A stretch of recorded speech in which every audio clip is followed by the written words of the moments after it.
Hello and welcome to the short presentation for Hampshire breeders.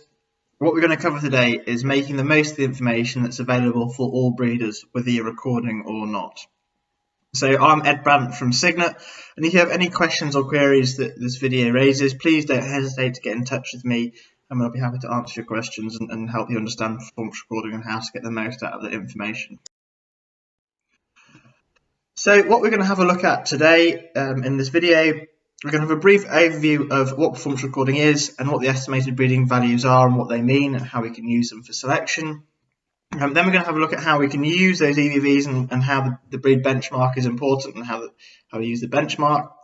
Then we're going to have a quick look at the progress that breeders are making and already using that information to inform their selection decisions. And then in the follow-up videos, we're going to have the opportunity for you to have a look through how to use the functions on our database, so signetdata.com, to help you find animals. So that's the sheep search, EBV search, breeder search, flock finder, sheep for sale section, the latest breeding results, and also there's heaps of breeding information on there as well for you to go and have a look at.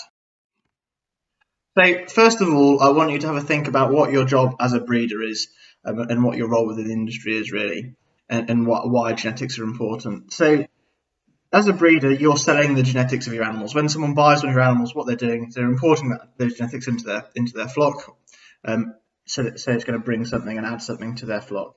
And so the aim is really to improve performance through the genetics. And the overall aim is to supply the industry with genetic improvements. So whether you're a breeder selling to commercial producers or selling to other pedigree breeders, the aim is really, at the end of the day, those rams are going to be sold into the commercial world. And there's a couple of ways as a breeder that we can add value to our animals through their genetics. We can add it commercially and improve our commercial performance with the rams that are on farms, and also in the pedigree world as well. So that high status from high profile breeders, winning shows, breed type, and obviously being a pedigree animal unlocks a premium market and price tags as well to go with that.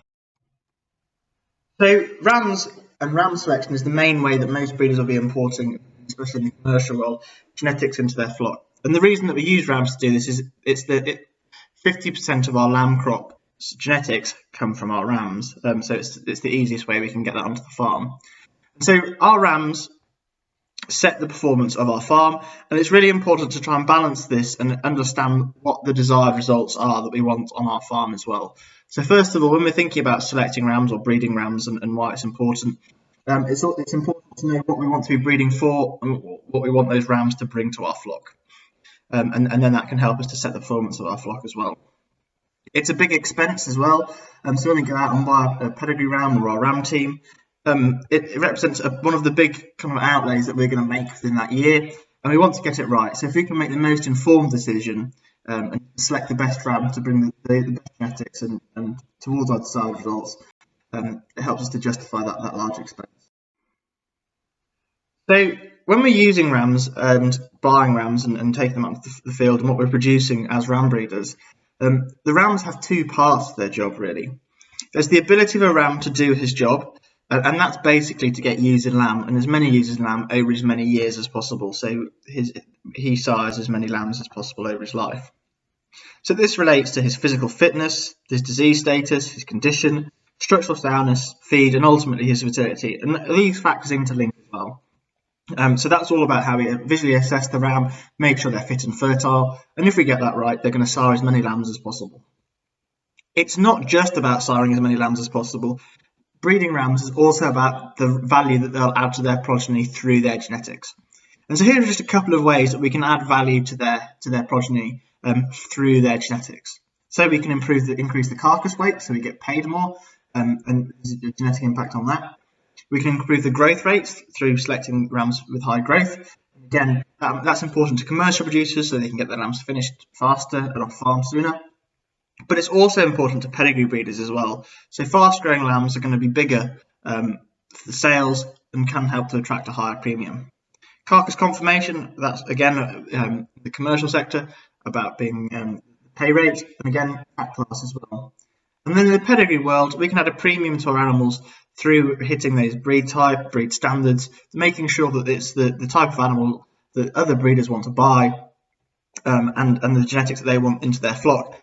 Being a registered member of a breed society helps us to add that premium there and add value to the animal. So how do we go about selecting the best rams? So from any group of animals, there's going to be variation. And we want that variation as well. If there was no variation, we wouldn't be able to select between anything, and we wouldn't be able to make progress. So variation is good.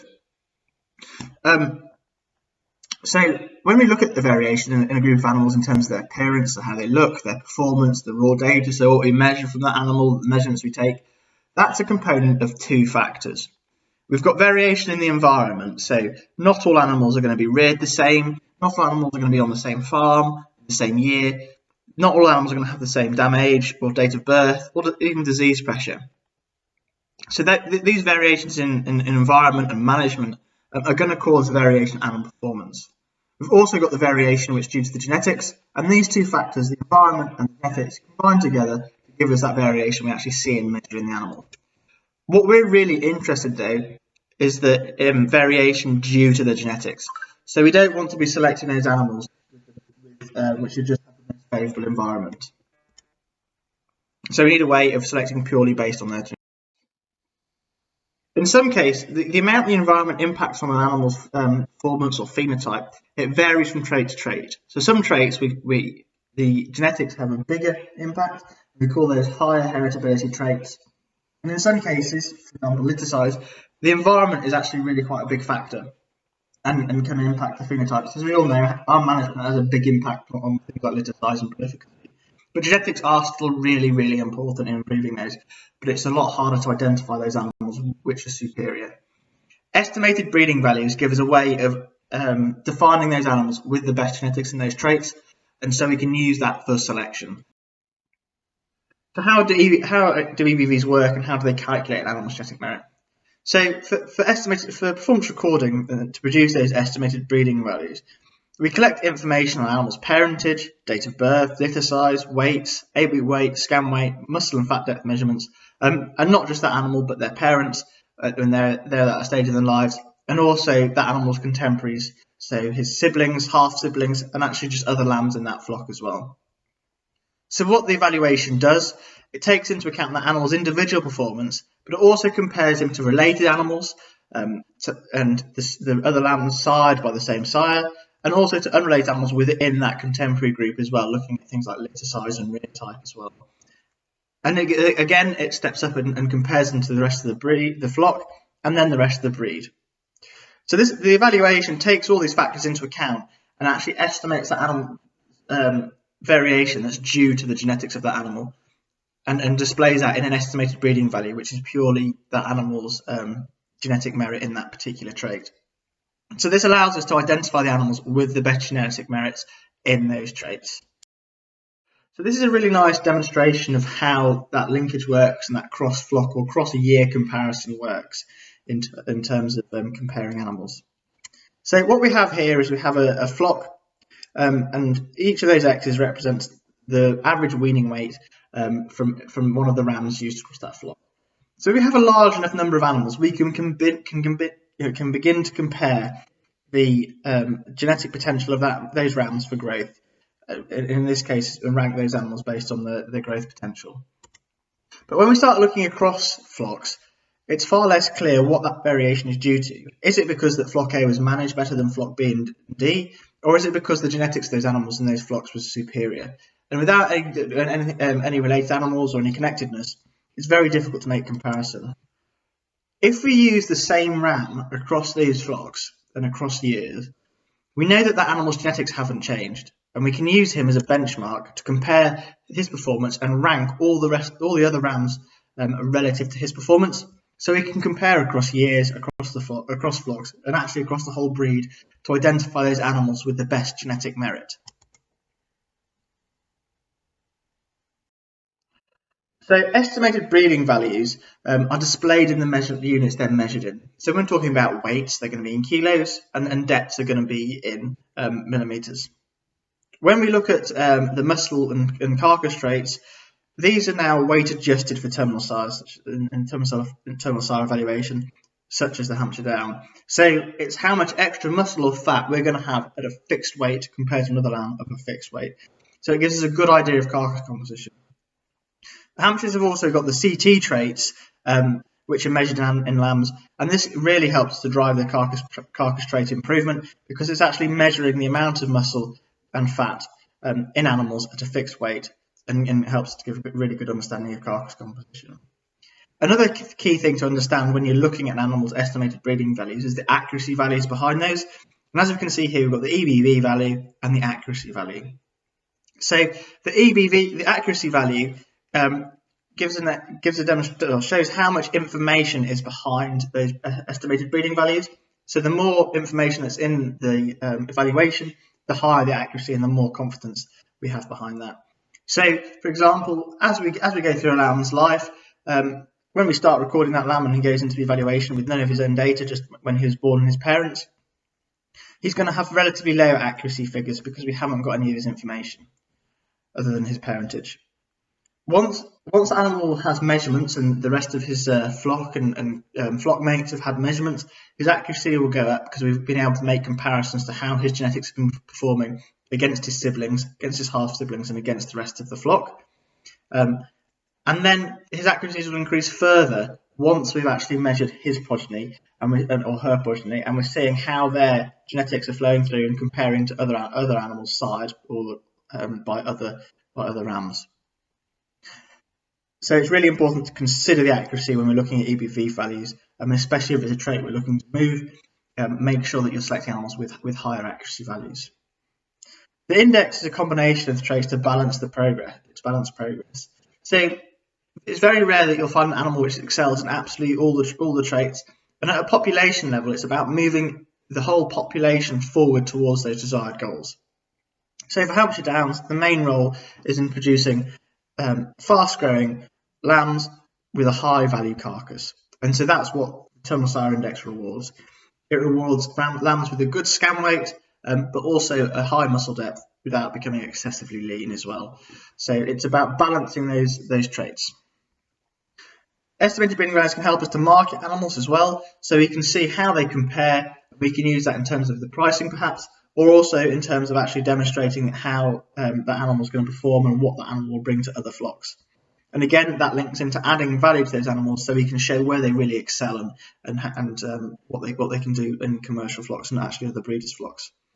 If you're not using it within your own flock for your own animals, it's still a very important feature of selecting animals and animal selection in order to go out and buy those animals. Once you've got those desired results for your flock, you can use the performance recording to target those traits which are really important to your flock and you want to shift within your flock. And again, to select those animals, it's all about ranking animals across a breed, and more importantly, across the flock, or more importantly, across the whole breed. So we can select the best animals from the largest number, and to really drive the progress. So to do this and rank animals, the breed benchmark is really important. So what these are really are the threshold values that cut the breed into proportions. So to be in the top 50%, they've got to be there. That's the value that splits the bottom top half. The breed benchmark is actually updated every year to account for the progress that the breeders are making. So you always want to be sure that you're comparing animals to the most recent breed benchmark, which are normally updated over winter. To progress as a breeder and as a breed, we always want to be trying to select animals above the breed average in the traits we're trying to move. Otherwise, we're going to be standing still or even potentially moving backwards in terms of genetic merit of our animals. To move faster in a particular trait, we want to be selecting into that top 25, top 10, and top 5% of the breed to really drive our progress there. And again, if we're just looking at the overall genetic merit of the animal, the terminal index helps us to balance those objectives, just using one number, and then we can go out and select from those animals that meet that criteria. So why are EBVs important? So we've talked about what they are and how they're calculated. It's the genetic merit of animals. And as breeders, that's what we're selling. That's what we're trying to improve through our breeding programs and our flocks. And the ram breeders are using the breeding values in scan weight, muscle depth, fat depth, and breeding index to drive this progress. So these are measured in live animals, which can go on for breeding, and they're also measured in lambs around the kind of 40 to 50 kilo mark, and most importantly before their first breeding season, and they can be evaluated and have high accuracy figures before their first breeding season. So we can use that to inform our selection decisions and select the best ram lambs and ewe lambs to breed from. Commercial producers, though, as you'll notice, aren't paid on those traits that we're measuring in our breeding stock. What a commercial producer is paid on is the carcass weight, conformation, fat class, and also data slaughter has an important economic impact on commercial farms too. However, when we look at these traits, we can only measure those in animals which are dead, and obviously they're not going to be very good for breeding. And any other way we can measure those in a kind of breeding situation would be to progeny test. However, progeny testing for these commercial traits means that the generation interval and the speed that we can make decisions has quite a long lag time. So, for example, if a lamb is born, a ram lamb is born in the kind of spring one year, we decided to put him on a progeny test and use him that following autumn. His lambs are then born the following spring. We'll begin to kill those through the summer, and so we may not even get that information back in time to use them for that breeding season. So there's quite a large time lag, which is why these breeding values are really important that we can measure in live animals and also in that timely manner where we can get out and make those breeding decisions relatively quickly. I'm pretty sure you'll all be aware of the RAM Compare project, and there's some information on that on the Signet Data website, so please go and have a look at that.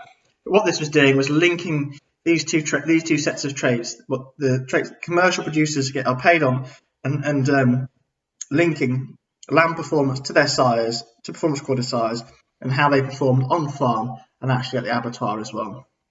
So this helps to demonstrate links between the traits that we're producing for our performance recorded animals, improve our knowledge, and help us to update the total sire evaluation to help us best select those animals which are going to produce the best commercial lamb.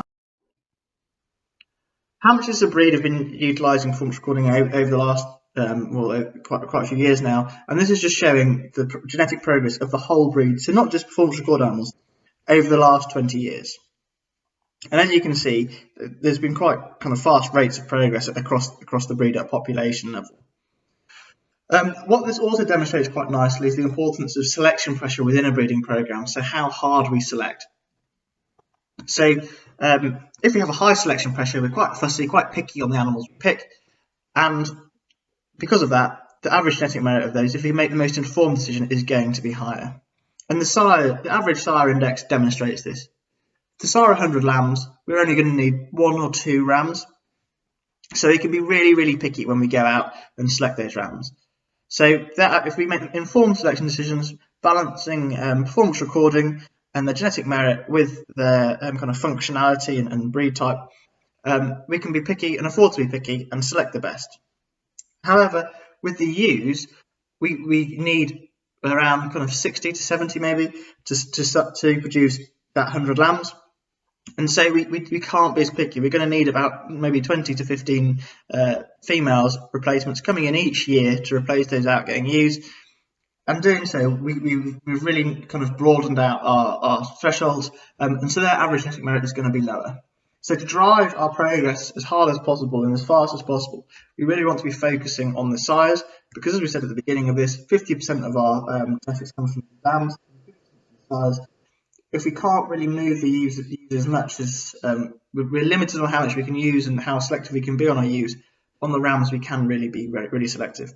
And as we see there, at a population level, the lamb average EBV, so the lamb average genetic merit, falls halfway in between there. So if we lift up the orange line for the sires, then it'll help to lift up the lamb crop that we're producing. This again is looking at the Hampshire Down progress over the last 20 years, but down into particular traits. So the scan weight EBV, which is one of the driving factors behind that terminal sire index. So what we can see here is it's been split out. We've split it out into the average scan weight for the performance recorded lambs in dark green, and the average scan weight EBV for non-performance recorded lambs in black. What you can see here is that in the kind of early 2000s, there wasn't too much difference between the two subsets and two groups of animals. As time progressed, both have increased, but the performance recorded animals have are increasing at a faster rate and now have a genetic merit about 2 kilos heavier than that of the non-recorded animals. Saying that performance recorded animals are also have the genetic merit to be 6 kilos heavier at 21-week mark than they did back in the early 2000s, so it's great rates of progress. However, there has also been good rates of genetic progress in the non-performance recorded lambs and non-performance recorded flocks. So I just wanted to have a look and show where that information is coming from and how we can use that information going forward to make the most informed decisions in both recorded and non-recorded flocks. So what this little chart here shows is the proportion of lambs in 2020 sired by recorded lambs and non-recorded lambs in both recorded flocks and non-recorded flocks. So in dark blue, just under a third of animals, which represents about a third of the lambs which were born in 2020, and they were performance recorded and by performance recorded rams. Some of these lambs then we obviously would be used back in that performance recorded sector. There's also, which represents the largest proportion of lambs within the breed, the lambs which are in non-performance recorded flocks but are using that performance recorded genetics. And then some of those animals will be used in those in the orange sector, the kind of the last third, which aren't using performance recorded animals, and there'll be some cycling within the orange as well as there'll be the cycling within that dark blue. So this is the kind of flow of genetics through the breed, and it shows that performance recorded, or the majority of lambs, so 2/3 of lambs, are actually sired by performance recorded lambs, and over half of those are actually in non-recorded flocks as well. So non-recorded flocks are benefiting from performance recording, and it's about using that information as much as possible to help you find the best animals for your flock, and you don't need to be performance recording to benefit. So how do we go about finding that information and using that information? So we've looked at ABVs and what they mean and how we can use them. We've looked at the great progress the breed is making, and we've looked at we've seen that non-recorded breeders are using using performance recorded animals within their flocks. So the next step is to put that to make sure we're making the most informed decision when we're going out and buying our rams and kind of using those rams within our flocks. So all of the animals which are performance recorded are on Signet data, and there's also lots of information on there about understanding the EBVs if you want to have a bit more information and a kind of a bit more of a detailed guide. So please head over there. So Signet data is obviously free to access, and anyone can make use of the data, and anyone can see the performance recorded animals and their figures. And each animal has their own individual page on signetdata.com as well, which houses their EBVs, an interactive pedigree, and also a link to the breeder. So what can Signet data do to help you find animals? We've got the sheep search, which is a quick search which allows you to enter an animal's name or tag number, and it will take you through to the animal, and you can select its page. An EBV search, which actually allows you to filter based on your specific needs for that animal. So if you wanted to find an animal born between a particular date range, so if you're looking for rams, you can select males, and then a particular trait for that animal that you want to be focusing in on, or again the index. So it allows us to really narrow down that search to a few, up the selection pressure as we talked about before, and then go and have a look at that breeder or those animals which meet your criteria, and you can use your assessment to finalise your decision. We've got the breeder search, which is about finding a breeder based on their details. We've got the flock finder, which is about finding your nearest flock. A sheep for sale search, which pretty much does what it says on the tin. Performance recorded breeders will list the sheep they've got for sale, so you can go and have a look at those and find the ones that meet your requirements. And another really handy set of tools is the latest breed results. So this will show you the top ram lambs within a breed, the top shearling rams within a breed, and the top stock sires in the breed. And it's a really good indicator for going out and having a look at which flocks are producing some of those high genetic merit animals, and which are the highly influential rams which have been used in the last year. So that's well worth a look as well if you're wanting to find those animals. And again, as I said before, there's lots and lots of information about the breeding information on signetdata.com. So in summary, breeding is about progressing performance and output of both your own flock, your pedigree customer's flock, and your commercial customer's flock through genetics. And to do this, we need to identify those animals with the best genetics and make those selection decisions, and also demonstrate their superior genetics. EBVs show that and show an animal's genetic merit in these specific traits without any of that environmental influence. Indexes are what help us to balance the progress in these key commercial traits. So if we're going out and looking at animals based on one number and just want to refine our search down based on their genetic merit to a handful and then go and have a look at them, the index is key to that, and it's a really kind of handy selection tool, and we can use our own assessment as well to narrow, once we've narrowed it to a small group of animals, to then select the one that fits our needs the best. There's lots and lots of tools available for everyone to go and have a look at, and lots of information to help to progress your genetic performance and of your customers as well as your own. So it's definitely, please go and have a look at that. And performance recorded rams are being widely used in the breed. So use the information that exists for them and it's on the database to help select which ones are best for you and which ones are the best fit for your flock. Because you don't need to performance record your flock to benefit from performance recording. If you're using that information when selecting those performance recorded rams, you're importing those genetics into your flock and helping to improve the genetics of your flock without actually needing to record your flock. So have a look at Signet data to check out all the information to search for sheep. It's easy to use and it's well worth a look. And in the kind of follow-up videos to this session here, we're going to have a look at about actually using those individual search methods and what they show us and what's available to us as breeders.